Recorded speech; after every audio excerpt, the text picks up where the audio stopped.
नमस्कार, मैं हूं शशि रंजन और आपका बहुत बहुत स्वागत है जनता प्रेस कॉन्फ्रेंस में। और ये प्रेस कॉन्फ्रेंस का दौर लगातार जारी है। अब जो मेहमान यहाँ आ रहे हैं उनसे एक सवाल जवाब का, हिसाब किताब का एक सिलसिला चल रहा है। ये अलग बात है कि कई कंट्रोवर्सीज हो रही हैं। अब जो नेता आते हैं वो अपनी बात कहते हैं, खास करके एमएलएज ही आ रहे हैं। अब उनके कहने का मतलब क्या है नहीं है वो आप समझिए। वोटर हैं, वोटर डिसाइड करते हैं किसकी सरकार बनेगी। अब आज के प्रेस कॉन्फ्रेंस को संबोधित करने के लिए जो आमंत्रित एमएलए हैं वो हेवी वेट पॉलिटिशियन है।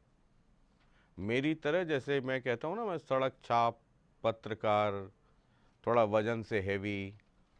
तो आज के जो हमारे मेहमान हैं वो हेवी वेट पॉलिटिशियन हैं तो एमएलए, लेकिन हेवी वेट हैं राजनीति में भी और कद काठी से भी। अब आप समझ गए होंगे, हालांकि आप सोच रहे होंगे ये होंगे या वो होंगे, हेवी वेट वाले कई हैं हरियाणा में। तो आज के हमारे मेहमान हैं, कांग्रेस के एमएलए हैं, करनाल ज़िले से आते हैं और हल्का है असंध। अब तो समझ गए होंगे आप, शमशेर सिंह गोगी जी हैं। तो गोगी साहब, बहुत बहुत स्वागत है। अब मैंने कहा ना कि जैसे ही मैंने कहा कि हेवी वेट पॉलिटिक्स में भी और कद काठी से भी, तो कई लोग कई अनुमान लगा रहे होंगे, कई हेवी वेट हैं आजकल हरियाणा की राजनीति में। तो हमारे इस प्रेस कॉन्फ्रेंस की परंपरा है कि हम शुरू में अपने मेहमानों को 2 मिनट का वक्त देते हैं अपनी बात, अपना पक्ष रखने के लिए। तो आपका समय शुरू होता है। आप। मैं तो हरियाणा की जनता को एक ही संदेश देना चाहता हूं कि पिछले 10 साल में और उससे पहले के हरियाणा में आप डिफरेंस करके देखिए। हम भी उससे पहले रहते थे, आप भी रहते थे, और स्टेट पीसफुल स्टेट के नाम से माना जाता था। और आज इस 10 साल में सिर्फ सत्ता में बने रहने के लिए भाईचारा बिगाड़ने में, समाज के अंदर तोड़ फोड़ करने में और देश में लोकतंत्र और संविधान को धीरे धीरे कमज़ोर करने में इस भारतीय जनता पार्टी की सरकार ने कोई कसर नहीं छोड़ी है। इसके बावजूद भी एक ऐसा नशा है जिसको धर्मांता का नशा कहते हैं, लेकिन नाम धर्म का दिया जाता है। धर्मांता और धर्म में बहुत फर्क है। धर्म प्यार और इंसानियत से चलता है, धर्मांता नफरत से चलती है। और जिस देश में सबसे बड़ा धर्म संविधान हो, वहाँ पे दूसरे धर्म की नाम पे कुछ काम करना ठीक नहीं है। लेकिन ये पिछले 10 साल से इस बीजेपी और इनकी जो माँ बाप है आरएसएस, उन्होंने पूरे समाज के अंदर ये मैसेज देने की कोशिश की है। और मैं आपसे इतना ही अनुरोध करता हूँ भी सबसे परमानेंट चीज़ है और वो है भाईचारा। अगर भाईचारा बचेगा, समाज बचेगा, समाज बचेगा तो ही देश बचेगा। अगर आप इस बात को समझ गए तो फिर लोकतंत्र भी सुरक्षित रहेगा, संविधान भी सुरक्षित रहेगा। और संविधान को सुरक्षित रखना और इसी हालत में ज़िंदा रखना बहुत ज़रूरी है। अगर संविधान नहीं होगा तो आपका नागरिक का अधिकार भी नहीं होगा, तो फिर आप प्रजा बन के रह जाएंगे। और प्रजा राजा की होती है, लोकतंत्र में प्रजा नहीं होती है, लोकतंत्र में नागरिक होता है। बहुत बहुत शुक्रिया, बहुत बहुत शुक्रिया। शमशेर सिंह गोगी हैं, आज असंध से एमएलए हैं और आज प्रेस कॉन्फ्रेंस में हमारे आमंत्रित मेहमान हैं। पहला सवाल रितेश करना चाहेंगे। जी रितेश। शमशेर गोगी सर, नमस्कार आपको। मेरा सवाल ये है कि जब 2019 में आप विधानसभा चुनाव में उतरे थे तो आप जीते, लेकिन जो जीत का मार्जिन था वो 1703 वोट, 1700 वोट के आसपास था। उस वक्त बीएसपी दूसरे नंबर पर आपकी सीट पर रही थी। इस बार बीएसपी और इनेलो साथ आए हैं चुनाव लड़ने के लिए। इस बार का मुकाबला आप किस तरह का देख रहे हैं, राह कैसी देख रहे हैं, अगर आपको टिकट दोबारा से मिलता है तो? देखो, टिकट तो मिलेगा ही, मुझे कोई शक नहीं है अपने आप पे, ना अपनी पार्टी पे। लेकिन जहाँ तक बात है बीएसपी और इनेलो की, 0+0 का क्या होगा? इस बार ना बीएसपी है और ना इनेलो है। इनेलो पहले ही ख़त्म है और बीएसपी का रिजल्ट आपने देख ही लिया पार्लियामेंट के इलेक्शन में। बीएसपी का जो कैंडिडेट था उसको सारे पार्लियामेंट में 32,000 वोट मिली और 6,000 सिर्फ असंध से। लेकिन तो पार्लियामेंट और विधानसभा, लोकसभा और विधानसभा दोनों के आंकड़ों को मिला करके चलना, ये समझदारी रहेगी क्या? ये बिल्कुल समझदारी की बात नहीं है, लेकिन इससे एक नैरेटिव के बारे में जानकारी मिलती है कि लोगों की भावना क्या है। जो लोग पहले बीएसपी को वोट देते थे उन्हीं लोगों ने इस बार कांग्रेस को वोट दिया है, क्योंकि देश के अंदर जो मैंने शुरू में आपको बातें बताई हैं, ये बातें उनके अंदर घर कर गई हैं और संविधान खतरे में है, तो सबसे ज़्यादा खतरा बीएसपी के वोटर को ही है। आपने ये कहा कि आपको टिकट हर हाल में मिलेगा, आपको अपने ऊपर भरोसा भी है, पार्टी के ऊपर भी है। भूपेंद्र सिंह हुड्डा हैं, शैलजा जी हैं, रणदीप जी हैं, इन लोगों पे भी है ना, क्योंकि आपकी जो इजहार मोहब्बत है वो होती रही है बीच बाच में। देखो जी, मैं बहुत पुराने समय से पार्टी के अंदर, और ये पार्टी के नेता हैं। मैं इतना बड़ा नेता इसलिए नहीं बना, मेरे को टिकट ही नहीं मिली। मेरा हल्का रिजर्व था पहले, 2009 में हल्का खुला, मैंने ही कोशिश करके उसको खुलवाने का काम किया। लेकिन पार्टी में 100 तरह की बातें होती हैं, लेकिन मैंने पार्टी का कभी विरोध नहीं किया।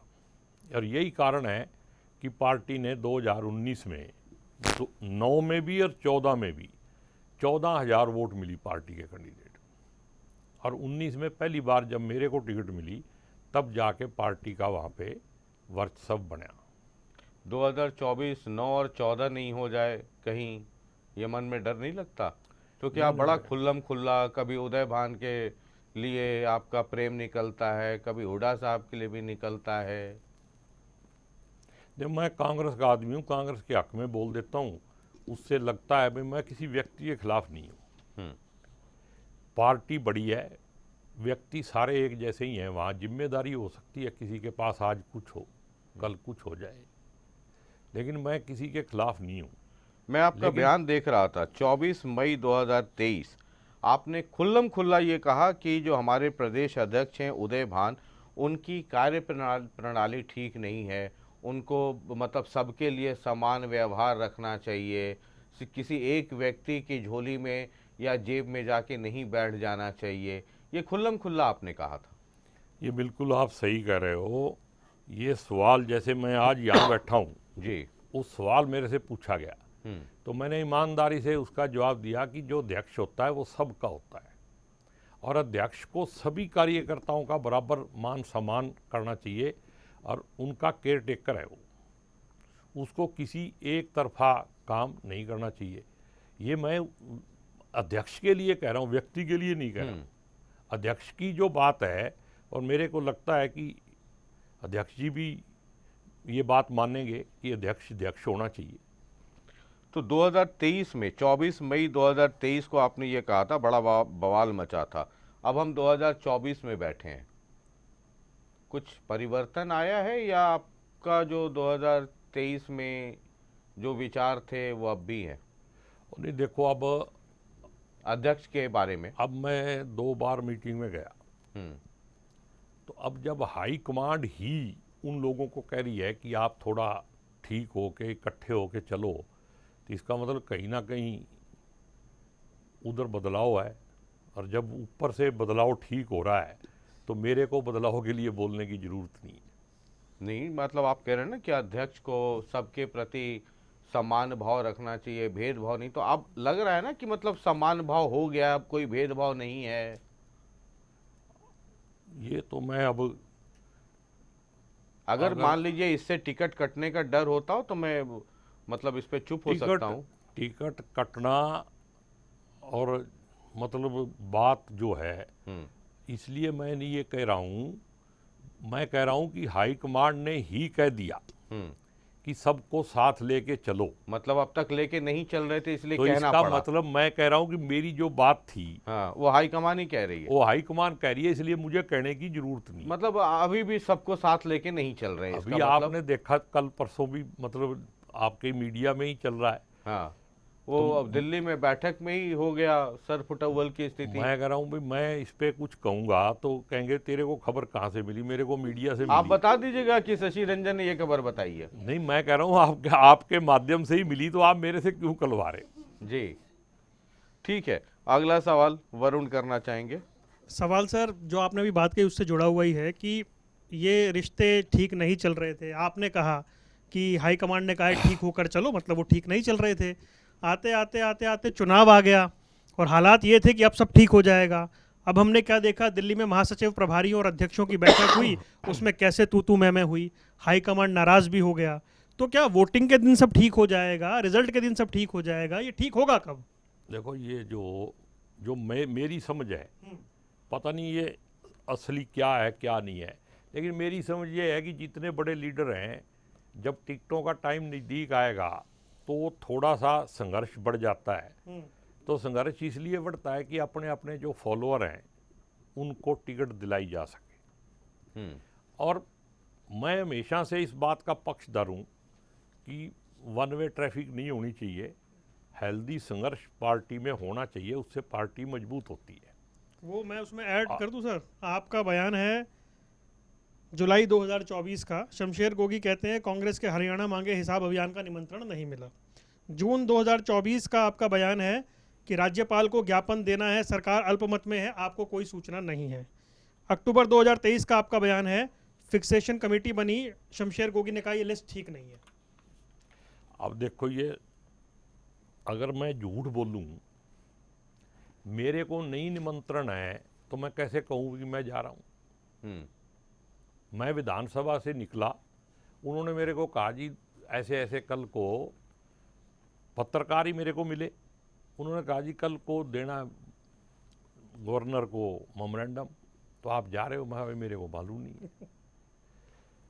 यात्रा थी, ये लीडरों की गलती नहीं है, ये जो नीचे के लोग हैं, जो डिस्ट्रिक्ट लेवल के लोग थे जिन्होंने ऑर्गेनाइज किया, निमंत्रण तो उन्होंने देना था। नीचे वाले भी तो ऊपर वाले के मंशा से ही काम करते हैं ना। मंशा से नहीं, कई बार उनको खुश करने के लिए भी करते हैं। हाँ, तो उनको पता है कि किसको बुलाने से वो खुश होंगे, किसको नहीं बुलाने से खुश होंगे। आप ही की डिस्ट्रिक्ट के लोग आपको इनवाइट नहीं कर रहे सर, आपने चुनाव में जाना है, ऐसे ऐसे ये नहीं, तैयारी है कांग्रेस की। चुनाव की बात अलग है, और मैं अकेला एमएलए हूँ करनाल से। करनाल डिस्ट्रिक्ट में मैं अकेला एमएलए हूँ 5 सीटों में, वो तब भी नहीं बुला रहे हैं। और नहीं, मैंने बोल दिया, उन्होंने कहा भी नहीं। मेरे को फिर फोन भी आया बाद में, 3:30 बजे, 4 बजे का प्रोग्राम था, तो 3:30 बजे मेरे को फ़ोन आया, भाई भूल हो गई तो आप आ जाओ। मैं भी अब तो मैं अपने हल्के में, काफ़ी दूर था, मैं बहुत दूर निकल गया। मेरा हल्का ही करनाल से 75 किलोमीटर दूर है, तो मैं लास्ट के गांव में था उस टाइम। तो मैंने कहा भाई अब तो मैं जब तक पहुंचूंगा तब तक तुम यात्रा ही कर दोगे। तेरी दुनिया से होके मैं दूर चला। तो ऐसी कोई बात नहीं है, तो पार्टी में छोटी मोटी बातें चलती रहती।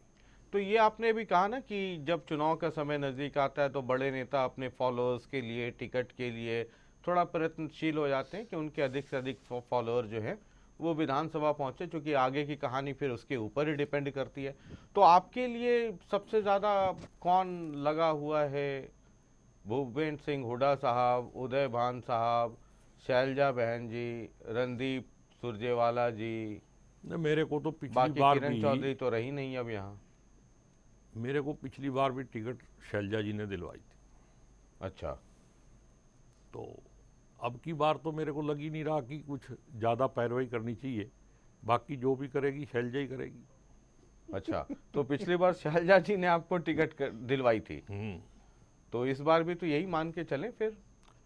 शैलजा कोटे मैं में तो ही मान है। रहा हूँ, बाकी आप देखो। ठीक है, अगला सवाल तिशा करना चाहेंगी। सर, अभी जो ये लगातार काफ़ी देर से एकजुटता, भेदभाव की जो बात चल रही है, और अभी वरुण जी ने भी काफ़ी आपके बयान गिनवाए कि आपने क्या क्या कहा, उससे ये समझ आ रहा है कि शायद वहाँ से एकजुटता का संदेश ठीक ठाक हालत में नहीं मिल रहा है। लेकिन आपके लिए सवाल ये है कि क्या आप ठीक से एकजुटता का संदेश दे पा रहे हैं? आपके ही जो पार्टी के साथी हैं आपस में, क्या आप उनको एक साथ लेके चल पा रहे हैं? क्योंकि जब किरण चौधरी कहती हैं कि भूपेंद्र सिंह हुड्डा मैं और मेरे की राजनीति कर रहे हैं, तब आप कहते हैं कि वो पार्टी से नाराज थी क्योंकि टिकट काट दिया था, इसलिए छोड़कर पार्टी चली गई बीजेपी में। फिर ऐसा ही कोई बयान जब कुमारी सैलजा देती हैं तो आप कहते हैं कि वो सीनियर नेता हैं, कुछ सोच समझ के पार्टी के हित में कह रही होंगी, और इससे पहले आपने कहा भी कि टिकट पिछली बार उन्होंने आपको दिलाया था। तो ये एक ही चीज पर, एक ही बात पर आपके दो अलग अलग बयान क्यों हैं? यहाँ नाराजगी है तो यहाँ पर क्यों नहीं? अब शैलजा मेरी लीडर है, किरण चौधरी बीजेपी चली गई, मैं क्या करूं उसका? मेरे को क्या लेना उससे? मैं तो किरण चौधरी के बारे में क्यों बयान दूं? वो क्या कहती है क्या नहीं कहती है, उससे मेरा कोई अब लेना देना नहीं। जब वो पार्टी में थी तब मैं बता देता था भी क्या करना है। किरण चौधरी जी का बीजेपी जाना ठीक रहा या नहीं रहा? अब मेरी पर्सनल राय पूछ रहे हो या पर्सनली पूछ रहा हूँ आपसे। अगर पॉलिटिकल मसौदे को देखते हुए मेरी पर्सनल राय पूछी जाए जी, तो किरण चौधरी का फैसला गलत है। तो यहाँ भी तो आप लोगों ने जीना हराम किया हुआ था किरण चौधरी जी का। अगर आप एक परिवार में बाप बेटे का, माँ बेटे का झगड़ा हो जाए तो क्या घर छोड़ के चले जाओगे? कांग्रेस पार्टी एक परिवार है और पार्टी ही हमारी माँ बाप है। अगर पार्टी में 4 आदमी रहते हैं, घर में 4 आदमी होते हैं, उनका ही तालमेल फिट नहीं बैठता, यहाँ तो हजारों करोड़ों लोग हैं। अभी आप कुछ देर पहले कह रहे थे कि एक हेल्दी कंपटीशन होना चाहिए, वो एक अलग बात है। तो मतलब इतना हेल्दी होना चाहिए कि प्रदेश अध्यक्ष का सर फोड़ दें? नहीं, प्रदेश अध्यक्ष जो है एक थे ना आपके प्रदेश अध्यक्ष, एक रैली में सर फूट गया था उनका या फोड़ दिया गया था, हॉस्पिटल जाना पड़ा था। वो चले गए होंगे फिर कहीं ना कहीं। जो लिमिट पार करेगा वो पार ही तड़ी पार हो जाएगा। याद है ना ये कहानी आपको? मेरे को याद है, लेकिन मैं कह रहा हूँ जो लिमिट पार करेगा। कितना खून निकला पता नहीं मुझे, लेकिन कह रहे थे कि 2-4-5 लीटर निकल गया खून। कोई गंदा खून होगा तो निकल जाएगा, बढ़िया खून रहना चाहिए अंदर। मतलब अशोक तंवर के लिए आप कह रहे हैं कि मतलब अशोक तंवर की अगर बात मैं ना करूं तो ज़्यादा अच्छा है। ऑफ द रिकॉर्ड मैं आपको बता दूंगा कहानी क्या थी। मैं मौके पे था। अच्छा, आप मौके पे थे? मैं एट प्रेजेंट जो बताने लायक है वो बता दीजिए। मैंने कह रहा हूँ भाई वो सारी कहानी कुछ और थी, वो ये नहीं थी जो प्रचारित की जा रही है। बिल्कुल वो अलग नहीं, कहानी थी। बिल्कुल। ठीक है।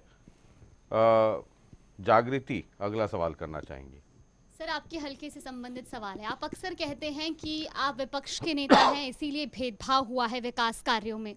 अब चुनाव का समय है, जनता से 2019 में भी वादे किए होंगे। अब वो विकास कार्य हो नहीं पाए तो जनता से किस आधार पर समर्थन मांगेंगे? क्योंकि अब चुनाव होने हैं।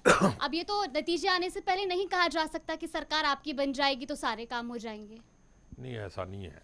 जो विपक्ष में होता है ना, जनता को भी पता है भी ये तो हमारे जैसा ही है। जनता बहुत समझदार है। लेकिन इसके बावजूद भी मैं पहली बार एमएलए बना हूँ, लेकिन मैंने विधानसभा में अपनी जगह बना के ऐसे काम कर दिए जो सत्ता में रहते हुए लोग नहीं कर पाए।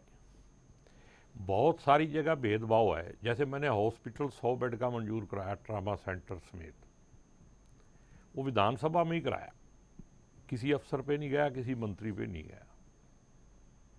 वहीं अपना तर्क रखा, उनको ठीक लगा, उन्होंने मान लिया। लेकिन वो क्या कर सकते थे, उसके मंजूरी देने के बाद भी 3 साल तक उसका टेंडर नहीं किया। अब इलेक्शन आ गया, अब भी मैंने पीछे लग के उसका बिल्डिंग का सारा पास करवा दिया। अब टेंडर लग जाएगा, लेकिन वो काम आचार संहिता में फंस जाएगा और उसके बाद हम कर लेंगे। स्टेडियम था, हॉस्पिटल में ना, स्टेडियम का भी मैंने विधानसभा में ही, खट्टर साहब ने एक अनाउंसमेंट की थी और बाद में सीएम अनाउंसमेंट की एक लिस्ट होती है, उसमें से निकाल दिया उसको। तो मेरे पास एक अखबार की कटिंग थी, तो मैंने कहा खट्टर साहब या तो यही विधानसभा में बताओ भी आपने वोट लेने के लिए झूठ बोला था 2018 में, और अगर झूठ नहीं बोला था तो फिर ये स्टेडियम बनना चाहिए। वो बोले ये सीएम अनाउंसमेंट में है नहीं। तो मैंने वो कटिंग दिखा दी तो उन्होंने तुरंत मंजूर कर दी, लेकिन वही हालत उसकी आज तक उसका भी टेंडर नहीं हुआ, क्योंकि सरकार है। अगर वो टेंडर कर देंगे तो ये गोगी ने बोला है वहाँ पे, सब दुनिया को पता चल गया, तो फिर उसका क्रेडिट। और भी बहुत सारे काम हैं जो मैं इधर उधर से, वो एक अलग बात है, लेकिन सरकार पे जो मैं सवाल उठाता हूँ उनकी नीयत पे। या तो आप कहो ही नहीं कि समान विकास, चुप रहो। सरकार जिसकी होती है थोड़ा बहुत ऊपर नीचे चलता है, ये मैं भी समझदार हूँ इतना, लेकिन आप कहो कुछ करो कुछ, कथनी करनी में फर्क नहीं होना चाहिए। आप ये कह रहे हैं गोगी साहब, उधर से बीजेपी, उनके मुख्यमंत्री, उनके नेता सब ये कहते हैं कि इस 2014 के पहले जो 10 साल सरकार रही हुड्डा साहब की, हुड्डा साहब और कांग्रेस के ही कई लोग ये कहते रहे कि हुड्डा साहब को सिर्फ रोहतक की फिक्र थी, रोहतक, सोनीपत, झज्जर वो इतने ही के मुख्यमंत्री थे, पार्शियलिटी होती थी। और ये वाली सरकार कहती है कि देखिए हम सामान्य विकास करते हैं, जितने एमएलए हैं सबको 5 करोड़ का फंड प्लस एक और 2-2 करोड़ का फंड जो 3 बार मिला, तो 6 और 5 11 करोड़ तो कम से कम सारे एमएलए को मिले जो अपने हिसाब से खर्च कर सकते थे। ये बात ठीक है, ये पॉलिसी है। 5 करोड़ रुपये खट्टर साहब जब सेकंड टाइम चीफ मिनिस्टर बने तो फर्स्ट सेशन में उन्होंने दोबारा ओथ लेने के चक्कर में वो किए, वो कोई दो राय नहीं है, मैं उसको कह ही नहीं रहा। 2 करोड़ रुपये वैगी के आदर्श गांव के नाम से, जिसमें शहर भी अब जोड़ दिया गया। अब पिछली बार शहर जोड़ा है उसमें, लेकिन पैसा नहीं बढ़ाया, शहर जोड़ दिया। 2 और करोड़ मैंने ही था। विधानसभा में कहा था भी फिर इसको 3 करोड़ कर दो, 2 की बजाय, नहीं किया। वो पैसे 5 बार में कितने मिलने चाहिए थे? 10 करोड़, मिले 6 करोड़। जो 5 करोड़ उधर दिए वो एडजस्ट कर दिए, कह दिया जी कोरोना आ गया। कोरोना में इनकी आमदनी, अडानी अंबानी की आमदनी बढ़ गई, बहुत सारे लोग अमीर हो गए, उनको तो घाटा नहीं पड़ा। सरकार ने मतलब विकास के नाम पे कैसे रोक दिया। लेकिन 5 और 6 11 करोड़ जो मिले वो तो कम से कम यूटिलाइज वो हुआ होगा आपके जो यहाँ? मिला वो 100% यूटिलाइज, उसमें 2 करोड़ तो अभी आया है। उसमें भी ये हालत है कि जैसे असंध के काम करने में मान लो किसी में 2 महीने लगते हैं, तो वही अगर बीजेपी का एमएलए हो तो उसमें 1 ही हफ्ता लगता है। हमारे कागज जाएंगे तो 2-2 साल के बाद 5 करोड़ वाली लिस्ट भेजी सीएम अनाउंसमेंट की, सीएम ऑफिस में पड़ी रही, 2-4 बार शोर मचाया जब जाके वो निकली। तो इस तरह से डिले करके लोगों को भाई आप ओपोजिशन में हो ये एहसास कराना, ये मैं तो इसके खिलाफ हूँ। भाई अगर आपने नहीं देने हैं तो सीधा कह दो नहीं देने। तो ये जब आपकी सरकार थी कांग्रेस की 10 साल, तो बीजेपी छोड़िए कांग्रेस के ही लोग कहते थे, भिवानी में ही कहते थे, कैप्टन अजय यादव कितनी बार कहते थे, ये सब कांग्रेस वाले ही कहते थे कि रोहतक क्रॉस करते लगता है कि हिंदुस्तान के बाहर आ गए।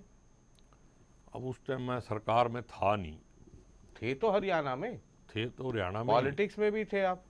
पॉलिटिक्स में भी नहीं, उस टाइम मैं थोड़ा सा अध्यात्म में चला गया था बीच में जी। अच्छा, तो उस वक्त का याद नहीं है आपको वो 10 साल ये का? बातें जो अखबार में छपी हो तो सबने देखी, मैंने भी देखी, आपने भी देखी। अच्छा, सच क्या है झूठ क्या है, क्योंकि वो आपको पता नहीं है। वो इन्वॉल्व रहे कितने ना आदमी। कितने कितने भोले हैं आप। मतलब कोई इनोसेंस का सर्टिफिकेट देना हो तो आपको दिया, मतलब ये वाला तो आपको सब पता है। उस वक्त आप अध्यात्म में चले गए थे तो एकदम मतलब आपको इस दुनिया में, इस सृष्टि में क्या हो रहा है, जॉर्ज बुश ने क्या किया, क्लिंटन ने क्या किया, पाकिस्तान में क्या हुआ, बांग्लादेश में, वो सब आपको कुछ भी याद नहीं है। नहीं वो तो अब हुआ है ना, ये मेरे याद है। अच्छा, वो वाला 2014 के पहले वाला सब याद नहीं है? 2014 से पहले आपकी शैलजा जी क्या बोलती थी, आप जिनको नेता मानते हैं, वो क्या बोलती थी, वो याद है नहीं याद है?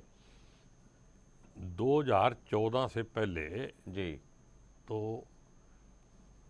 मैं कांग्रेस में था चौधरी बरिंदर सिंह के साथ। अच्छा। तो जब उन्होंने कहा कि मैं बीजेपी में जाऊंगा तो मैंने कहा भाई देखो चौधरी साहब फिर आप जाओ, हम्म। क्योंकि बीजेपी में तो वही जाएगा जो तिल तिल होके रोज मरना चाहेगा। हम्म। तो मैं कहा भाई मेरा तो गुंजाइश नहीं है मरने की। ये वाला याद है, ये 2014 के पहले हुआ था ये सब, ये चौधरी बरिंदर सिंह 2014 वाला। में ही हुआ था। हाँ, 2014 में ही। हाँ, तो मतलब अध्यात्म से लगता है पार्लियामेंट 2014 जब के जनवरी में आप आए। 2014 की पार्लियामेंट के इलेक्शन के बाद हुआ था। हाँ। अच्छा, तो वो चौधरी बरिंदर सिंह क्या कहते थे हुड्डा सरकार के बारे में, वो याद है? या रॉ इंद्रजीत सिंह क्या कहते थे, वो याद है? याद तो मेरे को सब कुछ है। अच्छा, नहीं मुझे लेकिन लगा अध्यात्म में थे ना उस वक्त आप तो। उससे पहले अच्छा। फिर 15 में मैं फिर पॉलिटिक्स में वापसी अच्छा। कर दी। अच्छा, तो उसके पहले वाला मतलब आप कह रहे हैं कि उसके पहले नहीं, वाला मैं आप। पॉलिटिक्स में जैसे मतलब लिंक में मैं राधा स्वामी सत्संग में सेवा में चला गया था। अच्छा अच्छा, तो ज़्यादा ध्यान उधर रहता होगा, हाँ। इधर वाले सत्संग का आपको ज़्यादा आइडिया। इधर का सत्संग मैंने 15 के बाद फिर शुरू किया। नहीं, ठीक है। चलिए, एक अगला सवाल है, वो खुशबू करना चाह रही हैं, उम्मीद है ये याद होगा आपको। सर, आगामी विधानसभा चुनाव आ गया है, 5 साल पूरे बीत चुके हैं, लेकिन आज भी आपके हलके की जो तस्वीर है वो कुछ और ही बयां कर रही है। जो 8 से 10 गांव ऐसे हैं जो अभी भी उनको पीने की पानी नहीं मिल पा रहे हैं, और आपको जो सिंचाई किसान के लिए जो सिंचाई की व्यवस्था है पानी की, वो भी प्रबंध नहीं हो पाया है। लोग आज भी उम्मीद में बैठे हुए हैं, लेकिन तस्वीरें ज्यों की त्यों हैं। खास आखिरकार क्यों? सफीदो, ऐसा। जींद, कैथल वाले रोड पे ये थोड़ी ज़्यादा दिक्कत है। 8 गांव हैं ये, जी। मेरे को मालूम है। लेकिन अभी पिछले 5 साल के अंदर ही इनमें पीने के पानी की व्यवस्था की गई है, ट्यूबवेल लगाए गए हैं। उससे पहले तो ये कहते थे कि ट्यूबवेल डेरों पे लग ही नहीं सकते, क्योंकि गांव में तो ट्यूबवेल थे लेकिन बहुत सारी आबादी डेरों पे थी। तो वो डेरों पे ट्यूबवेल हमने लगाए हैं और वो अब चालू हुए हैं। और इनमें जो सिंचाई की दिक्कत क्या है कि ये 8 गांव में नहर के पानी से ही ज़्यादा काम चलता है। और हमारे साथ ठगी क्या की इरीगेशन विभाग ने कि हमारी जो नर्दक नहर है, जिससे पूरे असंध के एरिए को लगभग पानी मिलता है, इसको इन्होंने 5 ग्रुप बना दिए और सबसे आखिरी ग्रुप में डाल दिया। अब की बार भी लड़ लुड़ के जाके पीछे से नहर छुड़वाई है, नहीं तो वो अगर बरसात ना हो और नहर का पानी ना आए तो वो उन 8 गांव को बहुत दिक्कत आती है, उसका नीचे का पानी खराब है। तो उसका कोई परमानेंट सॉल्यूशन है या? परमानेंट सोल्यूशन यही है कि उसको नहरी पानी मिले, नीचे का ट्यूबवेल का जो पीने का पानी है उसकी लगभग व्यवस्था हो गई है। लेकिन डेरों पे एक प्रपोजल अभी बाकी है, जो डेरों पे पाइपलाइन बिछनी है वो अभी बाकी है। ठीक है। एक सज्जन है, हो सकता आप उनको पहचान जाएं, 2014 के पहले भी थे, 2014 के बाद भी है। पहले वाले को तो थोड़ी दिक्कत हो रही है पहचानने में, बाद वाले को तो पहचान ही जाएंगे। जरा देखिए और पहचानिए और समझिए क्या कहना चाह रहे हैं। मैं शमशेर सिंह गोगी से पूछना चाहता हूँ कि असंध से सिरसल रोड 5 साल से 3-3 फुट खड़े पड़े हैं, उसमें वो क्यों नहीं हुआ? और भी संध के चारों तरफ जो है ना बाईपास टूटा पड़ा है, उसके जो है ना खड्डे हैं वो क्यों नहीं करवाए? और इसी तरह से सीवरेज का काम जो है वो अधूरा है, उसके लिए जो है ना अब काम शुरू हुआ है, तो उसका जो है उन्होंने पहले काम नहीं शुरू करवाया। और जो है कई जो स्कूलों के जो है ना कमरों की व्यवस्था थी, वहाँ स्कूलों के कमरे नहीं, और भी बहुत विकास कार्य है। मैं कहूँ कि वहाँ जब से शमशेर सिंह जी बने हैं कोई विकास कार्य नहीं हुआ। जवाब देखो, सर। ये पंडित जी बिल्कुल ठीक बोल रहे हैं। हम्म। बेचारे एक बार बन के दोबारा बने नहीं, तो यही सवाल बनता है। हम्म। जो बाईपास अधूरा था वो मैंने पूरा करवाया है। 10 कॉलोनियाँ अनऑथराइज थी, इसलिए सीवरेज नहीं था। पब्लिक हेल्थ का जितना काम असंध में हुआ है कभी हुआ ही नहीं था। अब पानी पीने की व्यवस्था जो है पूरी तरह कंप्लीट है, कोई दिक्कत नहीं है। असंध के अंदर सीवरेज का पूरा काम चल रहा है। अब जो चल रहा है खुद ही पंडित जी मान रहे हैं भाई काम तो चल रहा है, पूरा क्यों नहीं करवाया? पूरा तो सरकार है, टेंडर करने में 3 साल अस्पताल का क्यों नहीं करवाया, वो नहीं सवाल पूछा। और जो ये सड़क पूछ रहे हैं, वो सड़क मैंने 2 सड़कें थी, एक कैथल से स्फीदों रोड और एक असंध से सिरसल रोड। मैंने उसको पीछे लग के 10 मीटर की बनवाने की पास करवा दी। वो सेंट्रल रोड जो डिपार्टमेंट है उससे पास करवाई। और जो सज्जन माननीय हमारे जिलेराम जी अभी बोल रहे थे, एक ये आजकल बीजेपी में है, तो एक और बीजेपी के नेता हैं, इन्होंने सबने मिलके कहा कि 10 मीटर की सड़क की ज़रूरत नहीं है। अब तक तो उसका टेंडर हो के इन्होंने कैथल वाली रोड का तो उतनी जितनी सड़क थी उसका ही टेंडर करवा दिया, खुर्द बुर्द कर दिया। आपने वीडियो भी देख ली होगी, पूरा चल गया, सड़क बन भी गई, सड़क फट भी गई, और फटी हुई सड़क का उद्घाटन भी मुख्यमंत्री जी ने कर दिया। और इसको भी रुकवाने में ये लगे हुए हैं कि ये 10 मीटर सड़क ना बने, इसलिए पंडित जी का गांव उसी पे पड़ता है, लेकिन वो अपने गांव का ही रास्ता ठीक नहीं होने देना चाहते, तो उसमें मैं क्या कर सकता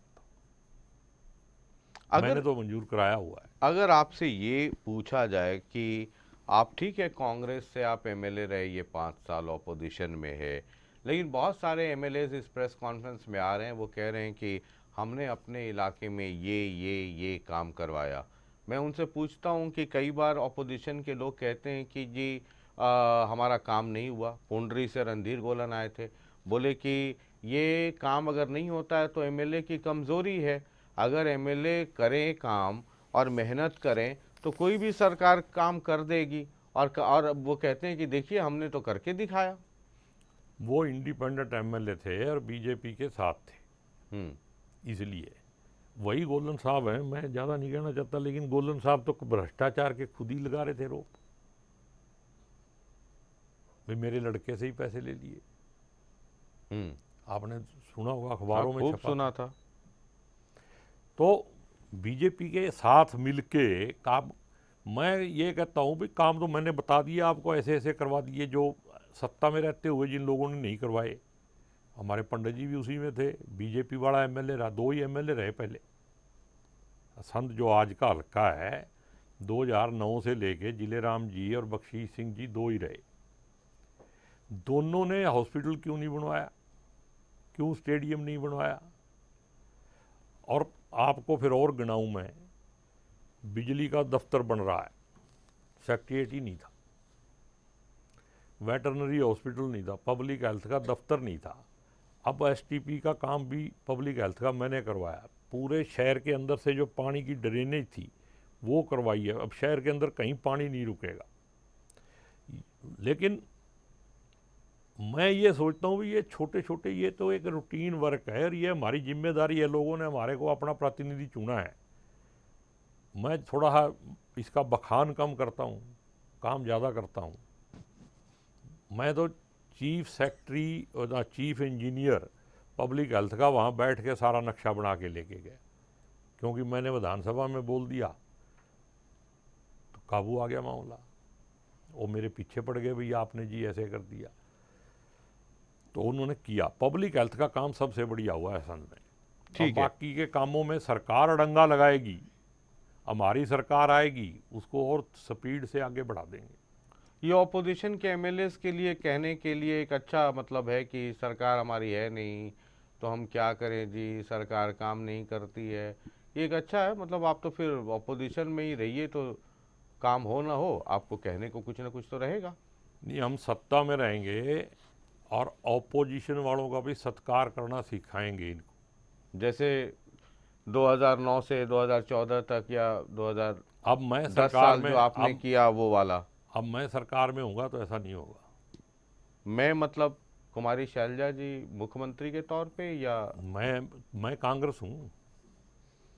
मैं का मतलब मैं भी तो कांग्रेस हूँ। कौन अच्छा काम कर पाएगा, Bhupendra Singh Hooda as chief minister या कुमारी शैलजा? आप व्यक्तिगत राय आपकी, आप तो अनुभवी आदमी हैं। देखो ऐसे है कि आपने तो पहले अभी खुद ही कह दिया, और ये सवाल मेरे से पूछ के आप मतलब मेरे को फंसाने के चक्कर में हो।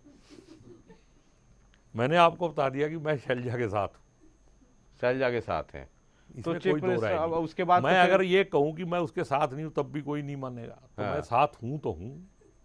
हाँ तो ठीक है, फिर तो मतलब ये पूछना ही बेमानी है कि चीफ मिनिस्टर के रूप में आप किसको चीफ देखना मिनिस्टर चाहेंगे। किसी के हाथ में नहीं है, ना मेरे हाथ में है। हाँ। चीफ मिनिस्टर जब 46 एमएलए जीत जाएंगे तो फिर तब तय होगा। राहुल गांधी जी यहाँ तय करेंगे। हम्म। वहाँ तो एक लाइन का प्रस्ताव आना है हम्म। भी जो हाई कमांड करेगी हमें मंजूर है। तो ये हुड्डा कैंप में बहुत उत्साह है कि हम चीफ मिनिस्टर बन जाएंगे। दीपेंद्र हुड्डा आजकल गांव-गांव घूम रहे हैं, तो लगता है कि सपने पूरे होंगे कोशिश या करने में क्या हर्ज है। कोशिश सब करनी लोग चाहिए। पार्टी के अंदर हाँ। जो भी आदमी पार्टी में काम कर रहा है सबका दिल करता है मैं चीफ मिनिस्टर बन जाऊँ। जो आपका बड़े भी लीडर करता हैं। है? नहीं, मैं अभी उस लेवल पे पहुंचा नहीं। ठीक है। अगर नहीं तो शैलजा जी के लिए करता होगा ना कि वो मुख्यमंत्री बने। हाँ, बिल्कुल करता है। कि शैलजा जी मुख्यमंत्री। जिसने आपको कोई भी मदद करेगा तो आपका दिल करेगा ना आप उसकी मदद करो। ठीक है, इसको कहते हैं मतलब एकदम खुल करके डंके की चोट पे। नहीं मतलब ये अगर मैं नहीं कहूँगा, हाँ। भाई भावना की बात है। चीफ मिनिस्टर कौन बनेगा ये राहुल गांधी फैसला करेगा। मैं लेकिन क्या आपकी- चाहता हूँ हाँ। इससे कोई फर्क ही नहीं पड़ता। हम्म। लेकिन जिसने मेरी मदद की है मैं तो उसी की मदद में खड़ा रहूंगा। ठीक है, रक्षित अगला सवाल करना चाहेंगे। विधायक जी, आप लगातार कहते थे असंध को जिला बनाया जाए। आपने चुनाव में वादा भी किया था। आपका कार्यकाल खत्म होने को है, आज भी यह मांग जस की तस है। ना असंध में कोई बड़ा प्रोजेक्ट आया और ना ही जिला बना। असंध को जिला बनाने की मांग 15 से मैंने शुरू की थी और 15 के बाद जितने सेशन हुए हर सेशन में ये मांग उठाई और विधानसभा में खट्टर साहब ने ये कहा था कि सफ़ीदों को इसमें मिला के जिला बना दें, आपको कोई इतराज़ तो नहीं। मैंने कहा कोई इतराज़ नहीं, आप जिसको मर्जी मिलाओ इसमें, लेकिन संध को जिला बना दो। एक पुरानी कहावत है भी नाम दरोगा रख दे तनख्वाह बेशक घटा दे। तो संध जिला बनना चाहिए। अब खट्टर साहब चले गए, नहीं वादा पूरा किया तो हमारी सरकार आएगी तो दिन रात यही कोशिश रहेगी। एक मांग मेरी और भी है, जिला आपने याद रखा वो नहीं रखी। मैंने 2 वादे किए थे। एक मेरी तमन्ना है भी असंध के अंदर स्पोर्ट्स कॉलेज हो। सारे हरियाणा से बच्चे जाते हैं, हमारे एरिया में स्पोर्ट्स कॉलेज नहीं है। बच्चों की प्रतिभा तो वहाँ भी है और मेरी ये तमन्ना, हमारे यहाँ के बहुत सारे बच्चे नेशनल इंटरनेशनल गेमों में हैं लेकिन उनको सुविधा नहीं है। अगर एक स्पोर्ट्स कॉलेज होगा तो हमारे एरिया के बच्चे भी जो हैं वो नेशनल इंटरनेशनल में जाएंगे और मेडल भी लाएंगे, नौकरी भी पाएंगे, फाइनेंशियली भी हमारा एरिया साउंड होगा। तो ये भी मेरा सपना है, अगर कभी मौका लगा तो इसको भी पूरा करने की कोशिश करेंगे। ठीक है, अगला सवाल दीक्षा। अच्छा ठीक है, वरुण कर लेंगे। सर सवाल ये है कि अभी आपने गिनवाया कि कैसे जो बीएसपी के उम्मीदवार थे वो अब उनकी उतनी वक़्त वहाँ नहीं रह गई है क्योंकि लोकसभा चुनाव में उन्हें अच्छे वोट नहीं मिले और लोकसभा चुनाव से एक ट्रेंड तो सेट होता ही है। 28,000 के आसपास वोट मिले थे बीजेपी को, तीसरे नंबर पे रही थी आपके खिलाफ। लोकसभा चुनाव में असंध में बीजेपी 62,000 से ज़्यादा वोट ले गई। अब कैसा ट्रेंड सेट हो रहा है? ये भी ट्रेंड, ये भी आपने ही कहा था कि ट्रेंड है। अभी मैं बताता हूँ, पिछले पार्लियामेंट में बीजेपी को 82,000 वोट मिले थे। 82 क्यों 88, 56,000 कुछ वोटों से बीजेपी जीती थी। इस बार 1654 वोट से जीती। आप खुद ही लगा लो साहब।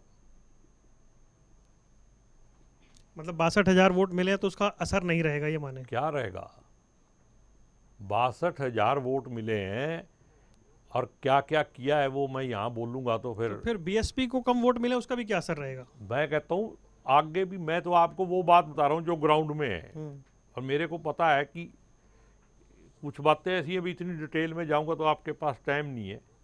अब बीएसपी का जो पिछली बार कैंडिडेट था वही कैंडिडेट रहेगा और वो इलेक्शन जो था वो जाति पे अटक गया था। 2 बरादरियाँ इकट्ठी हो गई थी। अब वो नहीं हो सकता। बार बार जो है एक ही काम नहीं होता। मैं हूं बिना जात पात के, बिना बरादरी के आदमी।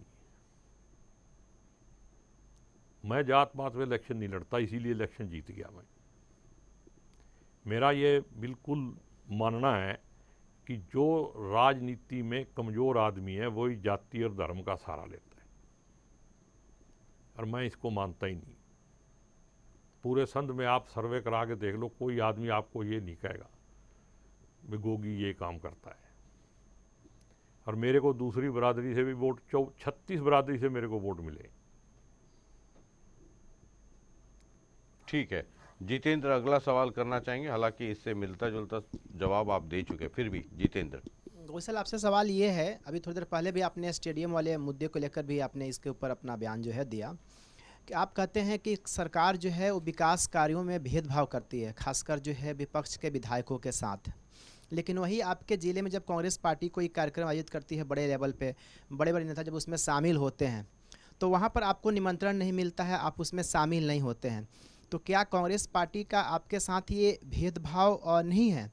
जबकि कुलदीप शर्मा जी कहते हैं कि आपको निमंत्रण दिया जाता है, तो क्या पार्टी आपको जो है नज़रअंदाज कर रही है या आप पार्टी को नज़रअंदाज कर रहे हैं? या लुका छिपी का खेल चल क्या रहा है? ये थोड़ा सॉफ्ट होकर के पूछ रहे हैं, मैं अपने अंदाज में पूछ देता हूँ। ये भूपेंद्र सिंह हुड्डा वर्सेस कुमारी शैलजा का ये रिजल्ट है क्या?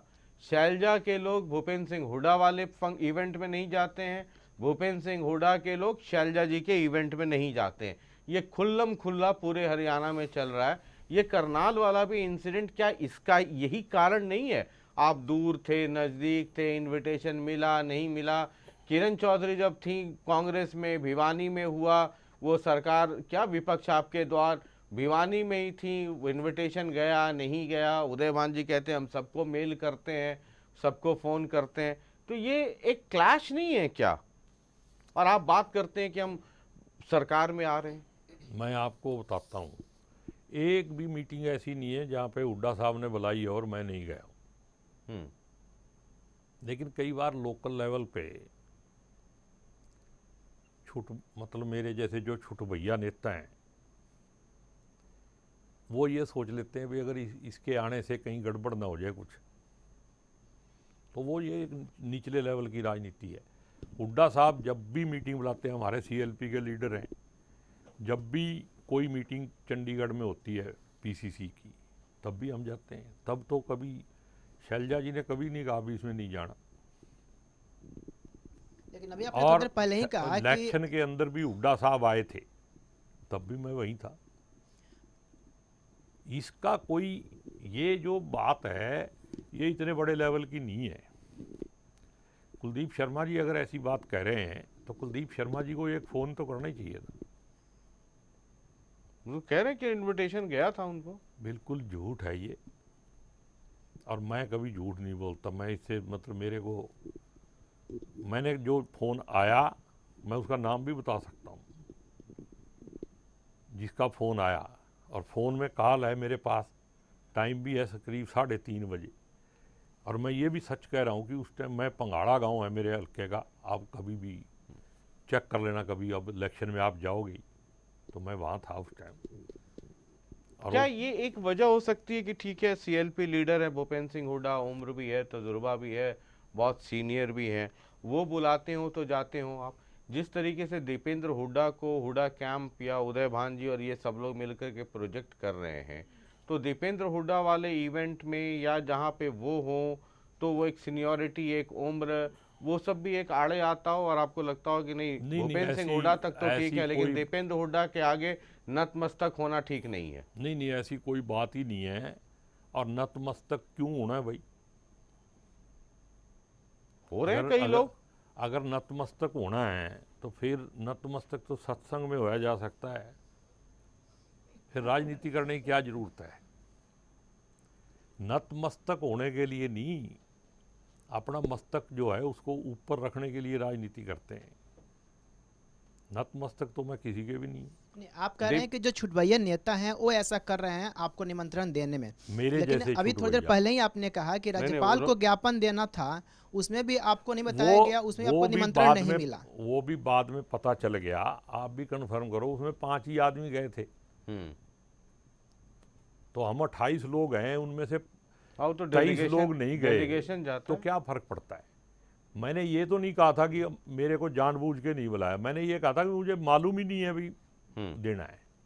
ठीक है, ये तो आपका काम है भाई, इस तरह से मेरे को फंसाना, तो आप ठीक काम कर रहे हो। अगला सवाल रितेश, लेकिन उसके पहले एक बहुत छोटा सा सवाल, समय अब कम रह गया है। दीपेंद्र हुड्डा को एज अ लीडर एक्सेप्ट करेंगे आप? माहौल तो कुछ ऐसा ही बन रहा है। कल तो मैं देखो- उदय भान जी से पूछ रहा था कि ये सब आप लोग मिल करके उनकी वो कर रहे हैं, वार्म अप कर रहे हैं, दीपेंद्र हुड्डा को प्रोजेक्ट कर रहे हैं, यहाँ दौरा वहाँ दौरा।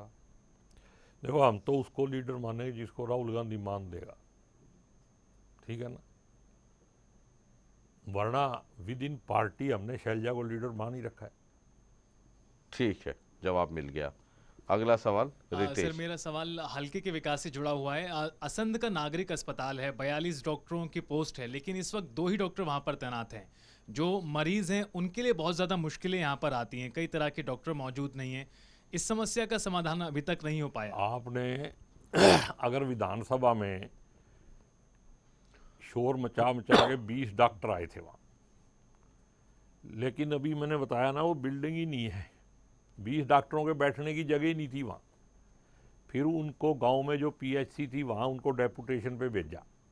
लेकिन क्या चक्कर है कि असंध के अंदर रहने की जो व्यवस्था है उसकी दिक्कत है, तो धीरे धीरे वो सारे वहाँ से नहीं, अभी तो 3-4 डॉक्टर हैं। मतलब जब एक जिला बन सूबे सिंह जाएगा, है, एक और पीछे जिसकी बदली हुई थी वो भी आया है, 2 डॉक्टर और भी हैं। लेकिन जब जिला बनेगा, अस्पताल बड़ा होगा, तो सारी तरह की व्यवस्था, देखो मैं अपने व्यक्तिगत तौर पे मानता हूँ भाई, हेल्थ और शिक्षा जो है ये आदमी का मौलिक अधिकार होना चाहिए। अगर मेरी कोई कहीं चले तो मैं इसका मतलब ऐसा इंतजाम कर दूं कि भाई हर नागरिक को ये मतलब फ्री सेवा मिलनी चाहिए। जो चीज़ आप मतलब हेल्थ का अगर मान लो व्यवस्था नहीं है और आदमी सेवाओं की वजह से चला गया दुनिया से, तो उसको आप क्या दोगे? कोई कीमत है उसकी? और एक एजुकेशन ही एक ऐसी चीज़ है जिसकी कोई कीमत नहीं है। और जिस दिन एजुकेशन होगी फिर ये धर्मांता और ये जातिवाद सब धीरे धीरे खत्म हो जाएगा। ठीक है। अगला सवाल अंजलि। सर, मेरा सवाल आपसे ये है कि हल्के में विकास को लेकर क्या कुछ हुआ, क्या कुछ नहीं हुआ, इसका जवाब जो हिसाब किताब जो है वो तो चुनावों में जनता दे ही देगी। लेकिन अब पार्टी की यहाँ पर बात करते हैं, क्योंकि अक्सर हम देखते हैं चुनाव आते हैं, टिकट मिलती है नहीं मिलती है, उसको लेकर बवाल भी होता है, कई नाराज़गी जो है वो भी होती है। हालांकि आपका कहना है कि टिकट मिलना, ये पार्टी में रहना या उसके पैमाने जो है वो नहीं प्रदर्शित करता है। लेकिन अगर बात यहाँ पर कांग्रेस के अभी वायरल लिस्ट यहाँ पर की जाए, असंध में आवेदन को लेकर अभी कई दावेदार जो हैं वो निकलकर सामने आ रहे हैं। अगर, क्योंकि संभावनाएं कुछ भी हो सकती हैं पार्टी के अंदर और परिवार के अंदर, जो अभी मुंह इधर उधर करे, या पावर सेक्टर, जो पावर सेंटर अलग अलग कांग्रेस में, हरियाणा कांग्रेस में बने हुए हैं, उसको देखते हुए अगर मान लीजिए संभावनाएं कुछ भी कह रही हैं, पार्टी टिकट नहीं देती है, नहीं मिलती है, तब भी आप पार्टी में बने रहेंगे, या आपके जो पुराने साथी हैं किरण चौधरी, उनकी राह पर अग्रसर हो जाएंगे? राहें बदल सकती हैं फिर। और जो आवेदकों की लिस्ट आपकी पार्टी ने वायरल करवाई है उसमें 36 लोगों ने आवेदन किया है असंध से। एक तो अमेरिका में रहता है 35 में से हाँ। एक अमेरिका में भी रहता है। उससे कोई, देखो सबका अधिकार है, वो आवेदन भी कर सकते हैं, टिकट भी मांग सकते हैं। लेकिन मेरा पिछला रिकॉर्ड है भाई, जो भी आदमी 2009 में इलेक्शन लड़ा, उससे पहले तो कोई झगड़ा ही नहीं था, टिकट मांगनी ही 2009 से शुरू हुई। 2014 में स्मिता सिंह जी ने लड़ा, अगर वो कभी आपको मिले तो आप उनसे पूछना भी गोगी ने मदद की कि नहीं की। और मैं आज भी ये कहता हूँ भी जिस दिन हर कांग्रेसी हाथ के पंजे को अपना कैंडिडेट मानेगा, उस दिन के बाद कांग्रेस को कोई हरा नहीं पाएगा। ये बहुत बड़ी एक दिक्कत है कांग्रेस के अंदर, और ये बात जिस दिन लागू हो गई और जिस दिन कांग्रेसियों के समझ में आ गई, फिर ये ऐरा गैरा लोग जो हैं फिर ये सत्ता में नहीं आ पाएंगे। ये प्रॉब्लम है हमारी पार्टी में। ठीक है, अगला सवाल वरुण। गोगी साहब, नेता प्रतिपक्ष और पूर्व मुख्यमंत्री एक कार्यक्रम में जाते हैं और कहते हैं कि हम ब्राह्मण समाज से एक डिप्टी सीएम बनाएंगे, फिर वो कहते हैं अनुसूचित जाति से एक डिप्टी सीएम बनाएंगे, फिर वो एक महिला को डिप्टी सीएम बनाने की बात करते हैं, फिर वो कहते हैं एक ओबीसी को डिप्टी सीएम बनाएंगे। 2004 से 14 तक तो ऐसी कोई बात नहीं थी। ये जो 4 डिप्टी सीएम देने की बात हुई है और जो जिस तरह से कैटेगरी बनाई गई है, क्या हरियाणा कांग्रेस में सीएम का पद, सीएम की पोस्ट रिजर्व है? देखो ऐसे है, ये मेरी हैसियत से बाहर का सवाल है। जिस दिन मैं इस हैसियत में होऊंगा मैं आपको बता दूंगा किसे बनाना चाहिए किसे नहीं। ये मेरे लेवल से बाहर है। पर 4 डिप्टी सीएम जिस तरीके से मैं कह रहा हूँ जो मेरे दायरे में नहीं है। तो चलिए फिर जो आपके दायरे में है एक आखिरी वो पूछ लेते हैं। एक आखिरी सवाल, समय खत्म हो रहा है, और सवाल ऐसा जो आपके दायरे में हो है। भूपेंद्र सिंह हुड्डा और दीपेंद्र हुड्डा आजकल बहुत सारी वो यात्राएं निकाल रहे हैं, है ना। शैलजा जी भी निकाल रही हैं, रणदीप सुरजेवाला भी हो सकता है कि निकालेंगे, ऐसी सूचना आ रही है। तो दीपेंद्र हुड्डा वाले में आप किसी में गए थे क्या? मतलब मैं इसलिए कि अगर गए नहीं, होंगे अभी तो... मैं नहीं गया। अच्छा, मैं सिर्फ अम्बाड़ा में, मैं तो अपने हल्के में इलेक्शन का प्रचार शुरू कर रखा है। अच्छा, अपने काम में बिजी हूँ। अम्बाला थोड़ा आपके यहाँ से दूर है? अम्बाड़ा में शैलजा जी आई थी जी। उन्होंने यात्रा निकाली, उन्होंने बुलाया, हाँ। हम चले गए। अच्छा, ठीक है। उसके बाद वो जहाँ भी गए मैंने कहा जी मैं अपने हल्के में बिजी हूँ, अब आप यात्रा करो। मतलब मेरे को- उद्घाटन में आप थे? हाँ, आप भी थे, चौधरी बीरेंद्र सिंह भी, सब लोग थे सब उसमें? थे। जी। ये इस वाले में भी जाने का टाइम नहीं मिल पाया है, या उधर से नहीं, जब हमारे एरिया में आएंगे जब देखेंगे तब देखा जाएगा, है ना। मतलब अभी तक कोई नेता, या ये तो आपके दायरे में है, सारे मैंने सोचा नेता कि- अपने हैं। आपको मैं बताऊंगा इलेक्शन में सारे नेता वहीं आएंगे। अभी मैंने आपको बताया, अभी हुड्डा साहब आए थे तो मैं गया ना वहाँ। हाँ, मेरे को देखो, मेरे को व्यक्ति से कोई, दिक्कत हुड्डा नहीं है। साहब मेरे पुराने साथी हैं, कोई दिक्कत नहीं है। हमारे बड़े भाई हैं। हम चौधरी बीरेंद्र सिंह के साथ सब इकट्ठे थे, तो कोई मेरे को दिक्कत नहीं है। लेकिन हालात, जो राजनीतिक हालात हैं, उसके हिसाब से चलना पड़ता है, जरूरी हो जाता है कई बार। ठीक है। बहुत बहुत शुक्रिया आपका इस प्रेस कॉन्फ्रेंस में आने के लिए, बहुत बहुत शुक्रिया, और समय देने के लिए भी गोगोई साहब बहुत बहुत शुक्रिया।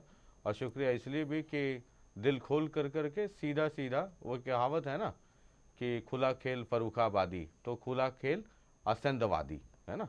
तो जो है वो आप सीधा कहते हैं, इसके लिए आप जाने भी जाते हैं।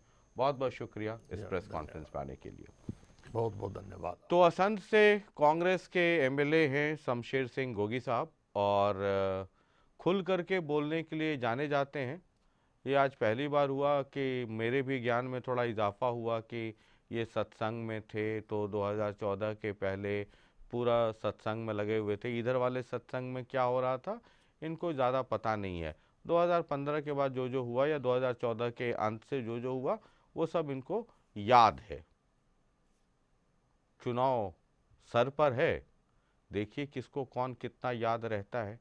आखिरी फैसला तो वोटरों के हाथ में है, तकदीर उसकी ही चमकेगी जो वोटरों के जहन में याद रहे या उनके जहन में जिंदा रहे। बाद बाकी हमारा क्या है, जहां लड्डू बटेगा वहीं चलेंगे रिजल्ट वाले दिन। बहुत बहुत शुक्रिया, नमस्कार। लगातार देखते रहिए जनता टीवी।